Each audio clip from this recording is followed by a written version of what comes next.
Ok, on continue, je pense bien. Ça doit être la 10e partie, toujours de cet épisode, sur c'est quoi notre âme.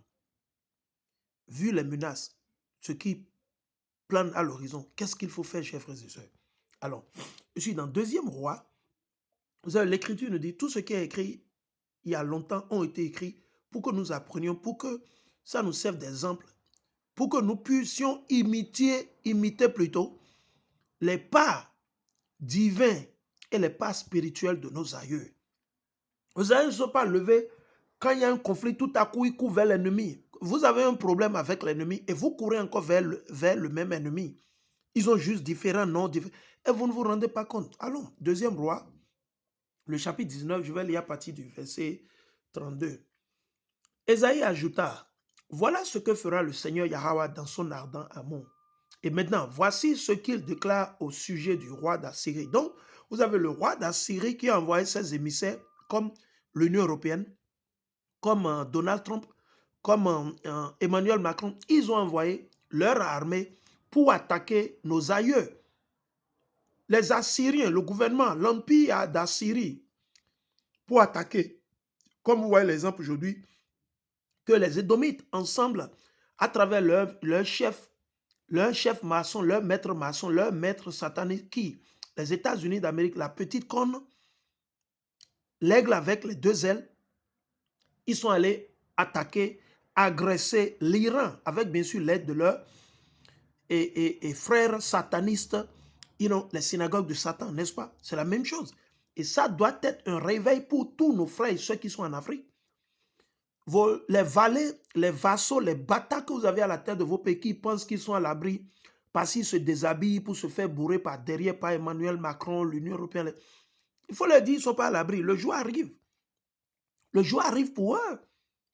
Il faut leur dire, dites-leur qu'ils ne sont pas à l'abri. Les Romia Wada, on va les bourrer par derrière et les envoyer en enfer éternel. Allez, ça va arriver. Ce n'est pas maintenant, ça va arriver. Ça va arriver. Tôt ou tard, ça va venir. Ils ont fait confiance à Satan, non? Satan va les tuer. C'est très simple. C'est Satan qui est leur force, non? La franc-maçonnerie, le mal, le vol, le pillage, la corruption, le mensonge. C'est ça qui fait la force de Patrice Talon, non? Romia Wadaï, Alassane Ouattara et Joma Faye, tous vos politiciens, vos parents qui sont sorciers, sorcières, ou tous ceux-là qui sont dans vos familles, ceux qui courez chez les charlatans, les gris-griments. C'est Satan, votre puissance, non? Le même Satan, il va vous montrer de quoi il est capable. Il va vous tuer. Le jour arrive. Ce n'est pas aujourd'hui, ça va venir. Écrivez ça. Vous pensez que vous allez échapper à Satan? Vous n'allez pas échapper. Ok? On continue de dire maintenant. Voici ce qu'il déclare au sujet du roi d'Assyrie. Ce que l'Éternel déclare. Le roi, il a envoyé ses travailleurs aller voir qui? Le prophète. Quel prophète? Isaïe. On continue. Il n'entrera pas dans cette ville. Et donc Dieu a dit maintenant, le roi, s'il voulait, il pouvait aller signer des accords. Mais il se rappelle que toutes les nations ne sont que nos ennemis. Il le savent. Il le savait. C'est nous, on ne le sait pas. Et qu'est-ce qu'il a dit? Il a consulté l'Éternel. À travers qui? Le prophète et les prêtres. On lui a dit, écoute, voilà ce que l'Éternel dit. L'Éternel dit maintenant à Esaïe de dire au roi que l'armée de la Syrie, là, et même le roi même, là, ils ne vont pas entrer dans Jérusalem. Il n'entrera pas dans cette ville. Il ne tirera pas de flèches. Imaginez. Donc, vous-même, imaginez, pourquoi abandonner la vie pour aller vers la mort? Pourquoi abandonner la source là où il y a de l'eau pour aller vers la... Allons vers l'Éternel. L'Éternel a le pouvoir, même tous ceux qui sont en train de comploter actuellement, on apprend ils ont recruté des Tchadiens, des Rwandais, ils ont recruté des Ukrainiens et qui sont présents au Bénin. Des Français sont là, certains sont présents et en Côte d'Ivoire pour pouvoir attaquer quoi? Le Niger, surtout le Niger. Ils s'en foutent pas mal de Bazoum. Hein. Bazoum, c'est comme serre-pied, c'est comme une serviette pour essuyer les pieds. Bazoum et sa famille, eux, ils s'en foutent. Ils n'ont jamais envoyé de l'argent à Bazoum quand il est en prison là. Si réellement ils sont sincères, ils peuvent envoyer Western Union à Bazoum. C'est eux qui contrôlent les banques tout et tout. Ils peuvent se lever et dire, OK, Bazoum nous a aidés, il nous a beaucoup fait, il nous a donné, il a volé l'uranium gratuitement, il nous a donné. Alors, chaque mois, on lui donne 1 million pour prendre soin de sa famille, de ses enfants. Oui, mais ils n'ont pas fait ça. Ils se lèvent maintenant, ils disent qu'ils veulent aller faire sortir Bazoum. Non, c'est pour l'uranium, c'est pour le pétrole, le gaz, tout ça là. C'est pour les ressources naturelles. Ils s'en foutent pas mal. Des gens qui ne vous considèrent pas, des gens qui vous mènent une guerre depuis plus de 3000 ans, qui sont en guerre contre vous depuis plus de 3000 ans. C'est aujourd'hui ils vont changer. Ils ne peuvent pas changer. Ils ne peuvent pas changer. Un serpent est toujours un serpent. Le serpent est toujours un serpent. Il ne peut pas changer. Vous ne pouvez pas le dompter. Vous ne pouvez pas dompter un serpent. Il va vous mordre. Il va se calmer peut-être pour une période, mais au moment opportun, il va vous mordre. Donc, vous devez prier, jeûner pour que ces genres de choses se passent. L'Éternel a révélé que non, il ne va même pas tirer une flèche. L'Éternel peut le faire pour l'AES. Si même pas tout le monde, si une partie va prier, jeûner, et on s'humilie, on demande à Dieu, vous savez quoi? Ils ne vont même pas tirer missiles. Ou les missiles qu'ils vont tirer, ça va se retourner et bousiller leur propre... Par exemple, les missiles qu'ils vont tirer à partir du Bénin, ça va se retourner et aller bousiller la présidence du Bénin. Oui, vous devez prier pour ces choses-là. Vous devez prier, demander à Dieu, jeûner. Les missiles qui vont lancer de la Côte d'Ivoire, Dieu va retourner ça, les anges vont retourner ça, et ça ira maintenant bousiller quoi? Le palais présidentiel en Côte d'Ivoire. Vous devez prier pour ce genre de choses. Vous devez prier, c'est ça que nous sommes en train de lire ici. Il dit, il n'entrera pas dans cette ville, il ne tirera pas de flèche contre elle. Il ne lancera pas d'attaque à l'abri des boucliers. Imaginez. Il ne lèvera pas de remblai pour donner l'assaut. Il repartira par le chemin qu'il avait pris pour venir. Dieu a révélé ça directement. Il n'entrera pas ici, je le déclare, moi le Seigneur, l'omnipotent, le puissant, l'Éternel le dit.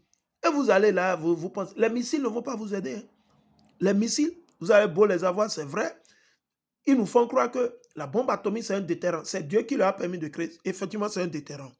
Maintenant, avons-nous, nous, en tant que peuple de Dieu, avons-nous besoin de la bombe pour pouvoir gagner sur nos ennemis? Non, on n'en a pas, parce que notre Dieu, il est avec nous. Mais si on n'a pas la foi, on ne croit pas, on vit au milieu du péché. Ce serait compliqué. Et c'est pour ça que vous faites recours aux armes. Il dit, je protégerai Jérusalem et je la sauverai. Imaginez, c'est ce que nous devons demander. On doit demander à ce que l'Éternel protège l'AES, le Niger, et qu'il délivre et qu'il sauve l'AES de la main de qui? Le démon Patrice Talon, Romeo Wadaï. Ils sont tous complices. Hein. Ils ne sont pas innocents. Hein. Tout le gouvernement du Bénin est complice. Je vous dis, tout le gouvernement, ils ont déjà démissionné. S'ils n'étaient pas complices, ils doivent déjà démissionner. Non, on ne peut pas participer à un truc comme ça pour venir tuer nos propres frères, nos frères du Niger. Non, ils sont tous complices. Ils ont tous le sang humain. Ils ont tous sur leur main le sang innocent, le sang humain. Tout le gouvernement, je m'en fous de qui c'est. Je dis, je m'en fous. Ils ont tous le jour où on va faire jugement, personne d'entre eux ne va échapper. Je dis, personne d'entre eux. Et l'Éternel ne va leur laisser ni racine, ni rameau, quoi que ce soit. Alors, on doit se dire la vérité en face. C'est ainsi que l'Éternel va visiter ces gens et les tuer. Il dit, je protégerai Jérusalem et je la sauverai parce que je suis Dieu. Imaginez. Emmanuel Macron n'est pas Dieu. Vladimir Poutine n'est pas Dieu. Kim Jong-un, nos gros pantalons, il n'est pas Dieu. C'est des hommes qui vont mourir comme vous et moi. Mais on doit faire recours à l'Éternel. Il dit, parce que je suis Dieu et par fidélité à David, mon serviteur. On continue. La nuit suivante, on va voir réellement si ce que l'Éternel a dit, ça s'est passé. La nuit suivante, l'ange du Seigneur, un seul ange, l'ange du Seigneur intervient dans le camp assyrien. Vous devez prier pour que l'ange du Seigneur intervienne dans le camp béninois et qu'il tue tous les militaires qu'ils ont préparés pour attaquer l'AES, pour attaquer le Niger. Vous devez prier pour que Dieu envoie un seul ange pour tuer tous ceux-là qui ont accepté d'aller attaquer le Niger, le Mali, le Burkina. Vous devez prier, jeûner, demander à Dieu la nuit, il n'a qu'à envoyer ses anges et de passer dans les camps militaires au Bénin, à Alada, en Côte d'Ivoire, à Yopougon, bien c'est Abidjan, et de tuer tous les militaires qui sont complices, les généraux, générales, il n'a qu'à les tuer tous. Et ils vont se réveiller le matin, il y aura les corps morts partout. Les militaires français qui sont là, qu'ils soient tous tués. Les anges, l'ange de Dieu, on sommes en train de lire. Vous qui pensez que la Bible, c'est un livre de... C'est vos livres de faits, de contes, vous ne croyez pas, vous racontez vos blasphèmes. Non, on va vous le dire. Notre Dieu, ah là, on vous le dit. Il dit quoi? La nuit suivante, l'ange du Seigneur intervient dans le camp assyrien. Donc on doit prier pour que l'ange de Dieu intervienne dans le camp béninois, dans le camp ivoirien, dans le camp français, dans le cas tchadien, dans le cas, comment ils sont des Rwandais.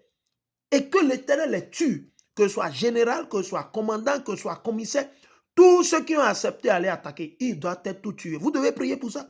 Moi, je prie pour ça. Moi, je prie pour que Dieu tue tous les traîtres dans l'armée béninoise. Vous savez pourquoi? Je vais vous dire une chose. Nous ne sommes pas là pour supporter les hommes. Non, on est du côté de la justice. De la justice. La justice pour tout et pour tous et pour toutes. Nous prions. Les traîtres qui ne veulent pas sortir et exposer Patrice Talon, Roumia Wadé, le gouvernement, nous prions pour que Dieu, il envoie les anges, un de ces anges, qu'il passe la nuit. Pendant qu'il dorme là, il n'a qu'à tuer tous les généraux, les militaires, les marins, tous ceux qui sont complices, qui sont prêts pour aller. Il n'a qu'à les tuer tous. Et il y aura des millions, des milliers de morts dans tous les cas. Là, ils sauront que, oh, yo, yo, yo, yo, yo, yeah, yeah. Il dit quoi? La nuit suivante, l'ange du Seigneur intervint dans le camp assyrien et il fit mourir 185 000 hommes. Qu'il en soit ainsi au nom de l'Éternel Yahweh wa Malakia Mashiach. Qu'il en soit ainsi si c'est la volonté de Dieu. Qu'il y ait des morts dans les camps militaires béninois, ivoiriens, ghanéens, tous ces pays qui vont s'ingérer, qui pensent attaquer, on veut utiliser leur base arrière pour attaquer l'Iran, comment on dit, le Niger, le Mali, le Burkina. Je vous dis qu'il y ait des morts. Et là, leurs enfants seront orphelins. Et ça va leur apprendre, ça va apprendre à leurs enfants que vos papas, c'était des bâtards, c'était des sauvages, c'était des maudits. Ils ont haï Dieu, ils ont haï le peuple de Dieu. Ah oui, nous, on vous le dit. Des bâtards. Là, leurs enfants vont souffrir. Quand leurs enfants vont souffrir, là, ça va servir de leçon au reste. Il faut que la main de l'Éternel soit sur le Bénin. Il faut que la main de l'Éternel soit sur la Côte d'Ivoire. Ok? Arrêtez de jouer vos sentiments. Ah, que Dieu va sauver tout le monde. Dieu n'est pas ici pour sauver tout le monde. Non, non, non, non, non, non, non, non, non, non. Il faut enlever ça de moi. Je ne vous prêche pas ça. Dieu va sauver seulement les élus. Les rebelles, il va les exterminer, pas plus ni moins. Les traîtres, les Judas Iscariot, ils vont périr. Ils vont périr juste comme leur excrément, comme leur dungeon, comme le dit en anglais. On dit, il dit, la nuit suivante, alléluia, l'ange du Seigneur intervint dans le camp assyrien et il fit mourir 185 000 hommes. Le matin, les survivants à leur réveil découvrirent tous ces cadavres. Alors, Sennacherib, le roi d'Assyrie, fit démonter le camp et repartit pour Ninive. Non, pourquoi il a démonté? Il n'a qu'à raison. C'est ça, je vous dis, c'est le secret, ça, chers frères et sœurs. Prions, jeûnons, demandons à Dieu. Le jour avant, ils sont venus, ils viennent, ils sont tenus. Et quand ils se réveillent là, et le roi, et tous les présidents là, qui sont complets, tout ça, on les voit déjà morts. Ils vont attaquer qui? Ils ne peuvent pas attaquer, on ne peut pas accuser le Niger. On ne peut pas accuser qui? On le dit ouvertement, on vous le dit. Alors Sennacherib, le roi d'Assyrie, fit démonter le camp et repartit pour Ninive, sa capitale où il resta. Maintenant, vous voyez que c'est fini? Non. Maintenant, Dieu va lui montrer de quoi il est capable. Encore. Un jour, il a déjà fait ça, il se disait que, que c'est fini. Non, non, Dieu a un plan pour lui. Un jour, qu'il était en prière au temple de son Dieu Nisroch, deux de ses fils, Adremelech et Sareser, l'assassinaient. Qui l'a tué? Ses propres enfants. Donc vous devez prier pour que Dieu mette l'Esprit Saint sur les propres enfants de Ouattara. Que Dieu mette l'Esprit sur sa femme, ses garde-corps, ses bras droits pour le tuer. Vous devez prier pour que Dieu mette l'Esprit, son Esprit, sur qui? Les Romios Wadaï, les ministres de Patrice Talon, la femme de Patrice Talon, ses enfants, pour qu'ils puissent le tuer. Vous devez prier pour ces choses, chers frères et sœurs. Vous devez prier. C'est vous, vous êtes dans les émotions. Nous, on n'a rien avec la personne de Talon. C'est juste... Vous n'avez rien compris. Nous, on prie pour ça. Nous, on prie pour que le méchant qui ne veut pas se repentir, le méchant, bien vrai que l'Éternel dit qu'il ne veut pas la mort du pécheur, mais le pécheur doit se repentir. Dieu dit qu'il ne veut pas, il veut que le pécheur se repente, qu'il change. Mais ce gars ne veut pas changer. Il dit, un jour qu'il était en prière, il priait même le jour là. Le jour, il est en train de prier pour son idole là, comme vos politiciens le font là. C'est le même jour là que Dieu a utilisé ses propres enfants pour le tuer, pour l'abattre. Un jour qu'il était en prière au temple de son Dieu Nisroch, deux de ses fils, Adremelech et Sareser l'assassinèrent. Puis il s'enfuit au pays d'Ararat, ou en Turquie. Un autre de ses fils, Assahardo, lui succéda. Voilà. Et je vais vous montrer encore un autre reçu. Je viens.